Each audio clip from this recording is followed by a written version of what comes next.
Hi guys, मैं हूं सुमित सिंह और आप हो मेरे साथ एक ऐसी घटना का जिक्र करने के लिए जो देश के लिए एक अच्छी तो खबर नहीं है। खबर यह है कि भारत के दो फाइटर जेट आपस में टकराने की।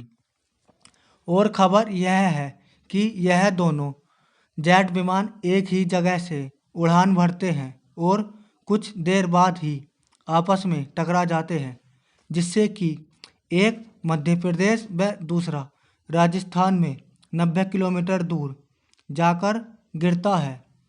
आखिर क्या कारण रहा होगा इन दोनों के आपस में टकराने का?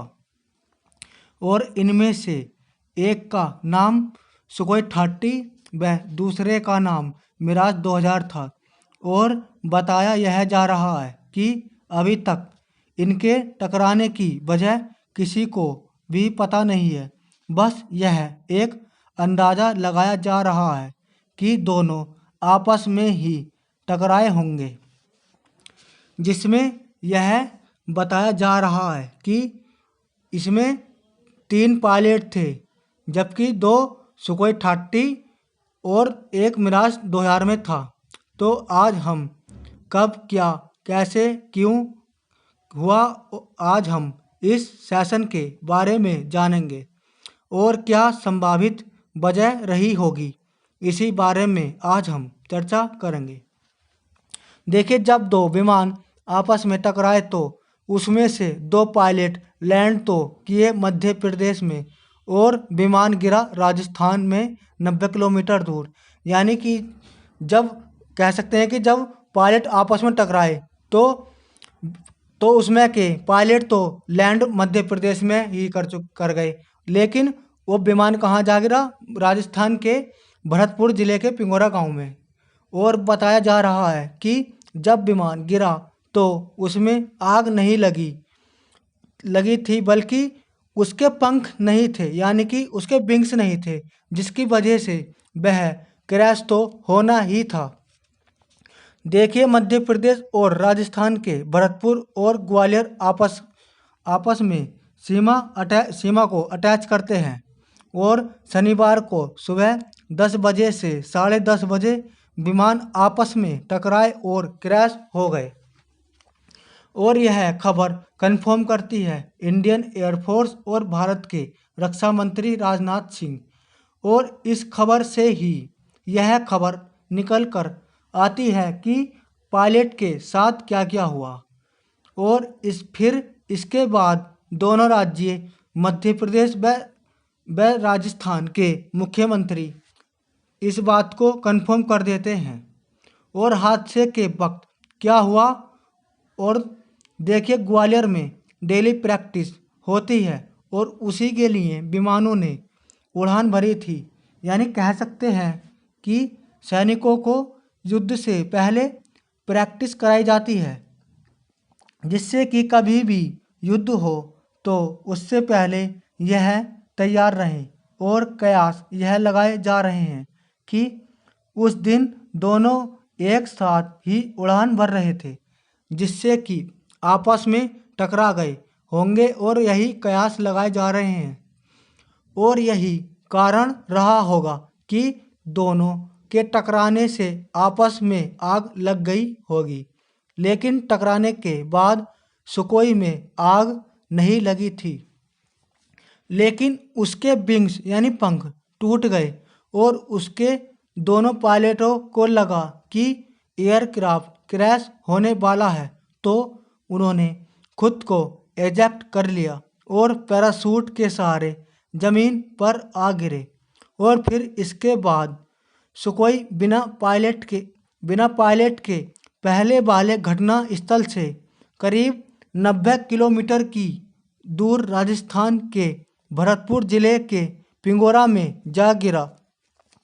और वहाँ के मौजूद लोगों ने भी विंग्स के टूटने की पुष्टि की और बताया कि जब विमान गिरा तो उसके विंग्स यानी पंख नहीं थे। और इस हादसे की खबर सबसे पहले 11 बजे सामने आई।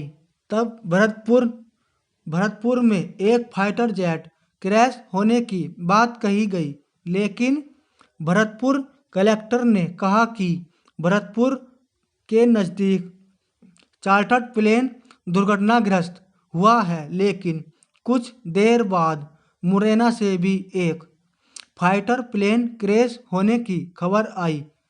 तब तक यह माना जा रहा था कि ये दोनों घटनाएं अलग अलग हैं, लेकिन फिर करीब 15 मिनट बाद खबर आई कि ये दो फाइटर प्लेन मुरैना में टकराए हैं।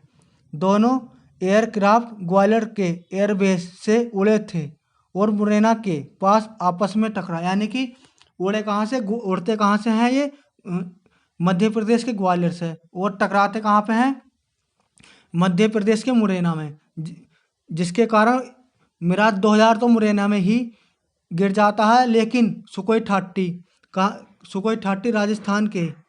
राजस्थान के भरतपुर के ज़िले में पिंगोरा में गिरा और दोनों एयरक्राफ्ट ग्वालियर के एयरबेस से ही उड़े थे और मुरैना के पास आपस में टकराए, और इनमें से एक प्लेन 90 किलोमीटर दूर राजस्थान के भरतपुर में जा गिरा। और अनुमान के मुताबिक दोनों एयरक्राफ्ट की स्पीड इतनी ज़्यादा थी कि टकराने के बाद इन दोनों का मलबा एक दूसरे से 90 किलोमीटर दूर, यानी कि एक का मध्य प्रदेश तो दूसरे का राजस्थान के मुरैना में मिला और ग्वालियर से उड़ान भरी और मुरैना में टकराई, जिससे कि एक तो मुरैना में गिरा और दूसरा राजस्थान के पिंगोरा में।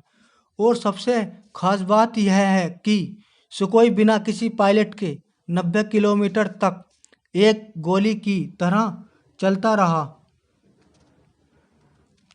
रहा और 90 किलोमीटर तक ऐसे ही चलता रहा और सीधे भरतपुर की सीमा में जा गिरा। और इसमें न तो पायलट था और न ही उसके विंग्स यानी पंख नहीं थे, और इसीलिए यह क्रैश तो होना ही था।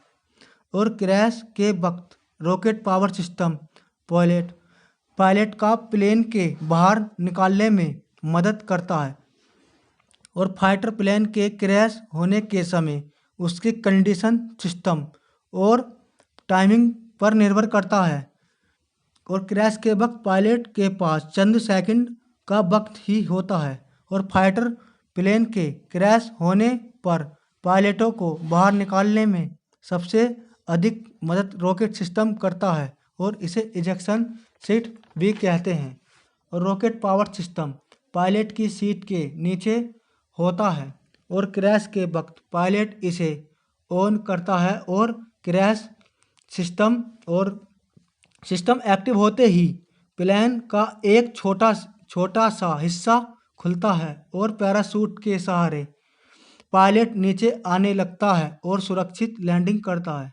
हालांकि क्रैश के वक्त कई बार ऐसा होता है कि पायलट की इजेक्शन सीट यानी कि डैमेज या कह सकते हैं क्रैश हो जाती है, और इसलिए खतरा भी बढ़ जाता है, यानी क्रैश के वक्त रॉकेट पावर सिस्टम काम नहीं करता और ऐसे ही पायलट की जान भी चली जाती है। और ऐसे ही सुखोई वाले तो निकल गए, लेकिन मिराज वाले नहीं निकल पाए, जिससे कि सुखोई वाले बच तो गए, लेकिन अभी भी उनकी हालत गंभीर बताई जा रही है। और बात करें मिराज की, तो उसके पायलट की जान जा चुकी है, और अब कयास ये लगाए जा रहे हैं कि आखिर ये हुआ कैसे, क्या इनकी वजह होगी। हो सकता है कि एयर ट्रैफिक कंट्रोल में खामियां की वजह से हुआ हो, या फिर पायलट की गलतियों की वजह से हुआ हो, तथा इसका पता करने के लिए एयरफोर्स ने जांच कमीशन बैठा दी गई है। और बात करें मिराज की, तो ये वही है जिससे कारगिल में बंकरों को और बालाकोट में आतंकवादियों को मार गिराया था।